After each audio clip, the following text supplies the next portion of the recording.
Welcome to the Secret Underground Laboratory Recovery and Salvage, where rude mechanicals do magic. Hello, I'm Bronze Age, Director of the Secret Underground Laboratory Recovery and Salvage. And today on the BF bench, we have what is probably the most challenging patient that's ever come to Chair Hospital. It's so challenging, I had to make the BF bench just a little bit bigger to fit it. Now this can be referred to as a parlor chair. It's just your general chair for sitting on. And its age, I'm going to say pre-1900, late 1800s, 1870, 1880. Really no way to tell. But it does have steel springs for the seat cushion, the back cushion. This is all new upholstery, but it's very well done. There's mortise and tenon joints and all of the connections. We've got this cabriole style leg here with casters on the front. They're made of steel. And the reason it's here today is because, usual story, a moving company. The first indignity this chair has suffered is a fairly clean break right there. The second is a little more troubling. This is a compound fracture right where the arm meets the back. And this piece here is loose. And when I pull it out, I see we have Bondo in here. In fact, this whole piece all the way up into here, where some wood was missing, somebody filled it in with Bondo and did a pretty good job of coloring it in. I didn't notice it at first when it came in, but this type of Bondo doesn't really have much structural strength. You can compress it, it's kind of like concrete, but you try to stretch it, in which in this case with the chair bending backwards, it's just simply going to come apart. And this is going to be quite complicated to put back together in a way where it's just not simply going to break again. Still haven't really figured out how I'm going to do that, but I've got plenty of time to think about it while I get the other side stabilized. The first thing I'm going to do is try to protect the upholstery, because I want to spare the customer the extra expense of having to reupholster it, which would probably cost a good bit more than what I'm charging to do this job altogether. The problem is I've got to raise this up and hold it in place and clamp it in this direction, and then up here in this direction again. And I don't have any flat spots for the clamps to grab a hold of, which is going to require some special lab magic. It starts with this piece, which is cut to match that profile right there. It'll go in place like that. And on the clamp, I have another piece with a curve, which will go on the front, a little angle.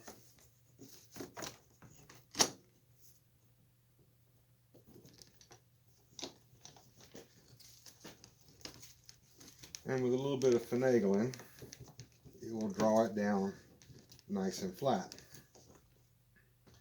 Now I've got to squeeze the top end of the crack, which is on the front side here. And again, no flat spaces.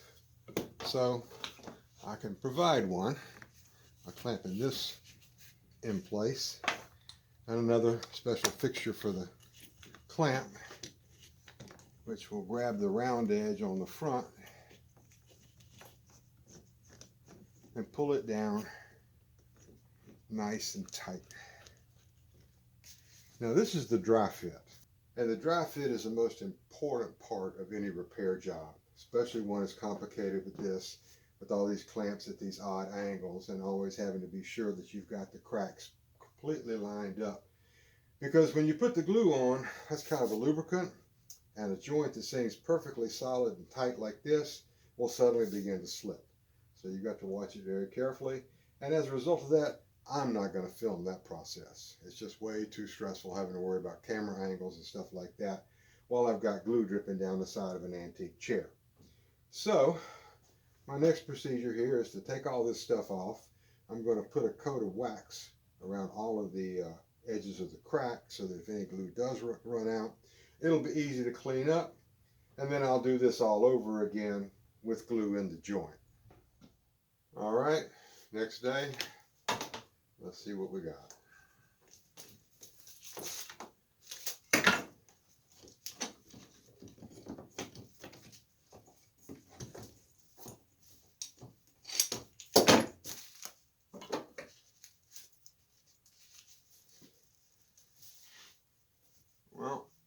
let's say here on the front.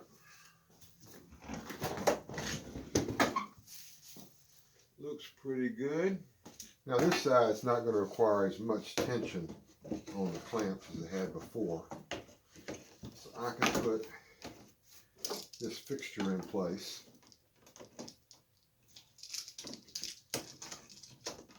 Get it clamped down. And that will allow me to put a wedge in here. It's going to push this piece forward, close up those cracks until the glue sets. Well, it's Monday morning. Let's see how we did. I'm not real happy about this. The outside edge here is nice and flush. Up here at the top, it's flat, but there is a gap and there's actually a fingernail grabbing part right there. So we've got it nice and flush on basically 3/4 of it, but that's the way it works. When you're dealing with chips out of wood, they never actually fit the way they came out, even though they look like they will. And an old repair, especially with Bondo, there's no telling what's going to happen. Now we go to the part that I had been thinking about for quite some time. Archimedes said, give me a lever and a place to stand and I can move the world. Bronze Age said, give me a jig and I can drill a hole in Archimedes' lever.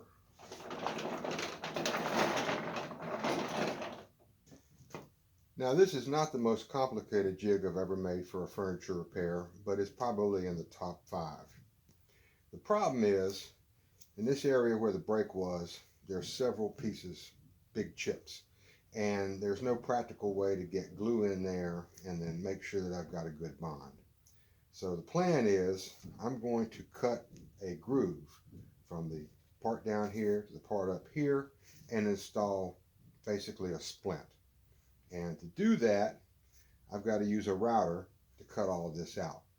And that's a pretty tricky operation. And this is the jig that's going to hold the router in place while I start cutting up a 150-year-old chair. I'm using the Porter Cable plunge router, one of the last routers actually made in the United States. Got a guide bushing on here, and it's going to fit into the track, and we're going to go along just like that, taking a little bit at a time until I think I've got the groove deep enough.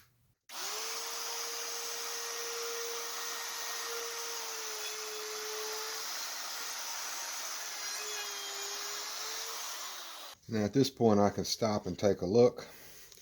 Got this large cavity here, which is probably the back of the mortise for the arm. But we've also got these little spots, which are pegs and dowels that are left over from a previous repair where they tried to put the pieces back together with a little bit of reinforcement. What we're doing here is similar to that, but just on a much larger scale.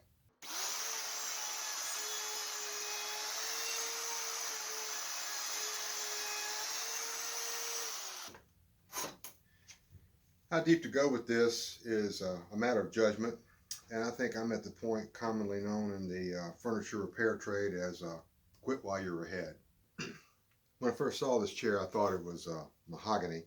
Now that I've seen the inside, I'm not so sure. It may be walnut.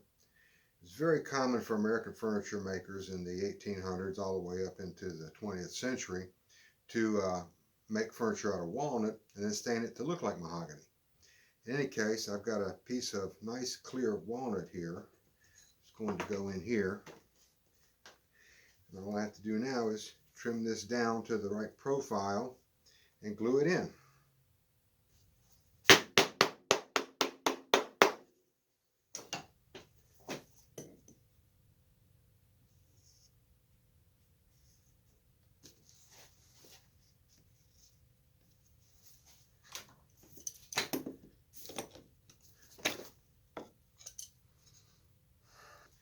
Now I've trimmed off a good bit of the excess wood, and I'm going to use Titebond 2 to set this in place. As I am recording this, there is a work crew on the roof. The building that the lab is in is actually quite old. I think it goes back to the 50s at least, maybe the 60s. So I'm very happy about that. We have had some leaks in the past, end up having to cover up machines and cabinets and stuff like that because you never know where the next one's going to appear. Just back down.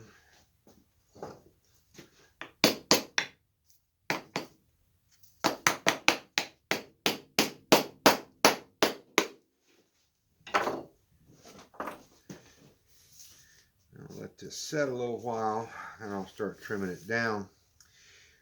One of the big deals about furniture repair is you want to retain as much of the old finish as you can. In this case, I'm going to do my best, but getting this down flush is going to necessitate taking away some of the old varnish or the stain or whatever they've got on here, and we'll just deal with that as it comes up because it's not something we haven't seen before.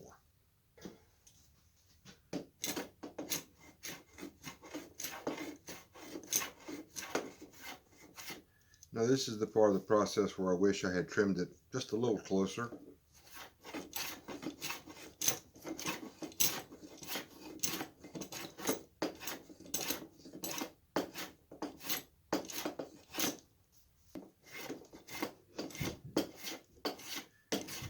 Once you get all the saw marks smoothed out, it gets a little easier.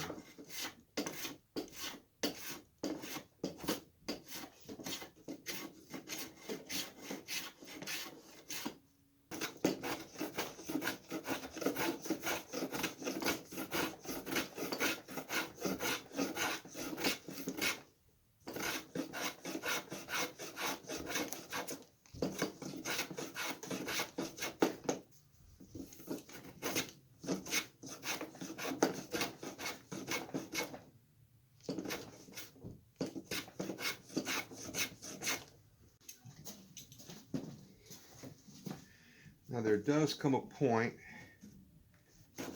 where you have to say, I think that's as close as I'm going to get it.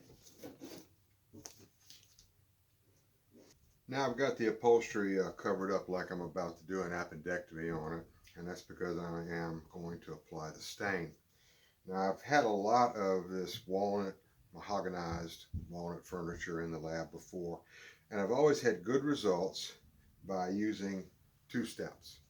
First, the stain they sell as red mahogany is not red enough for this kind of work. So what I do is I have red Sedona, which is a very red stain, and I put a layer of that down first. And for some peculiar reason, I have never had good results with mixing stains. But layering them, putting down one layer, letting it dry slightly and wiping it off, and then putting another one on top of it works much, much better. And I'll let this soak in a little bit, wipe it dry. If I think it's red enough, good, and apply another coat. And then I'll actually put a red mahogany stain over that. Well, this is 2 coats of red Sedona and 1 of red mahogany.